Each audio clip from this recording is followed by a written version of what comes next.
And now there's a new thing coming up for the future, right? Yeah, I have this tool from Rhetoric that I can share. It's another presentation. Yeah. It's very Yes. short, but I think it's really interesting, and it's very much.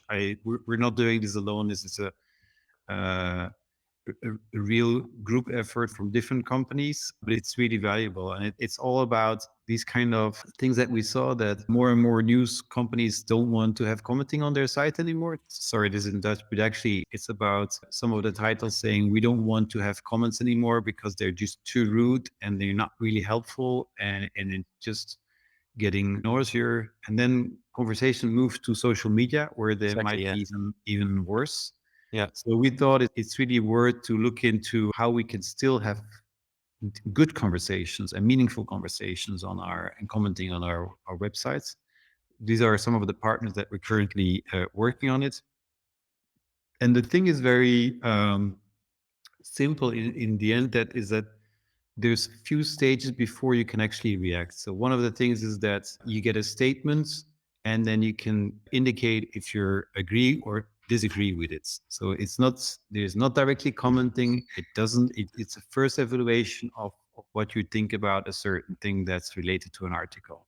Yeah. You can then give input, but you will get directly live feedback about your language that you're using. So it would say the language that you're currently using is actually, it's not very nuanced, it's not very nice, or you might hurt some people. And that's already helping for people to adjust what they're writing because they get Yeah. this kind of live feedback. Then you get similar comments, and then you can indicate, it's optional, but you can indicate if that's aligned or not aligned with your view. So again, it helps to reflect, is my Mhm. argument similar to other arguments, Yeah. as well as getting arguments that are counter, that are different than yours. So you could also agree or disagree with some of the opinions of others. So you see that you're very similar or very different than other opinions. And in the end, you get also a kind of feedback on the impact of your comments. If you're part of the Smith, so you agree, then Yeah. you're in the 44% of people that agreed, or you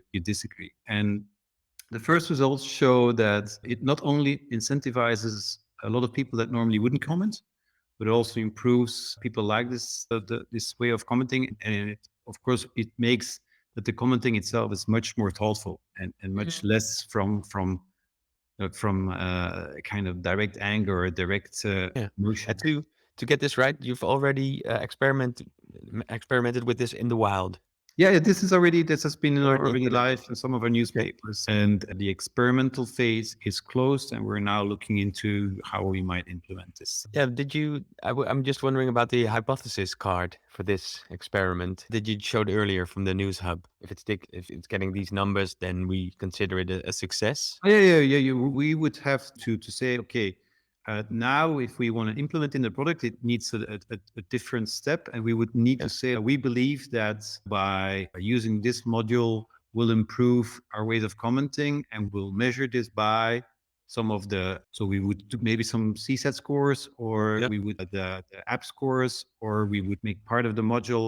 How happy are you with this way of commenting? So there's ways to interrogate, as Yeah. well as also looking at the numbers of comments that we get this way. And it's Mhm. interesting that you try to get the comment section back again. I know a lot of newsrooms are doing that. And Nu Jij from nu.nl in the Netherlands, Colin van Hoek, who is responsible for their renewed comment section again, he told me that because they use machine learning to approve or decline comments, and they also tell you if it's a toxic or a rude or a remark that's not really welcome to the conversation.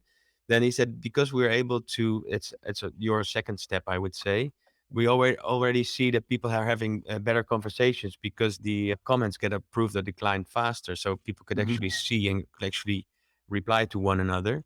And but on the other hand, it also helps their journalists get more information out of these conversations. So sometimes they can get follow up contacts or information which you can follow up on, Yeah. but also they're actively engaging their readers, their audience to participate. Is that something you do with Rhetoric as well? Do you actually invite people to add their comments or to reply to an article?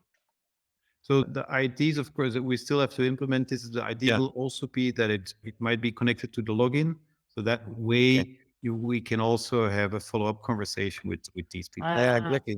Because I learned that you said, because I don't know what time that was, around maybe 2012 or 14, that all newsrooms decided to put their conversations on social media, because they said it was they couldn't moderate it anymore because it would take up too many resources. But one of the other things I learned is that most journalists didn't really care about the conversation that were going on underneath their articles. They weren't involved in those conversations. And now this is a sort of new thinking, maybe a new lens in your. Consciously, in the sense that you don't open this for any articles. You do it, No, you apply it at certain articles where you think this is where we think we need to open a comment section, or we want to engage debate. You don't do it for every traffic exactly. accident and Yeah. whatever So update. you have to think about the right topics and the right, the right sort of And engagement. then it's much more manageable as well, because then you can say, okay, Exactly. now you will monitor this conversation. By the way, this tool will be, currently the consortium is looking for new organizations that are interested in and want to explore it as well. So it's a very open thing. And will it be open source too, or is it something for Mediahuis Well, only? no, it's not specifically for Mediahuis. It's part of the consortium. The way how it will be offered to other companies, that's still something that needs to be discussed. But currently, it's open for. They're looking for other organizations who might be interested. So. Yeah. Thank you for showing us this tool, Ezra.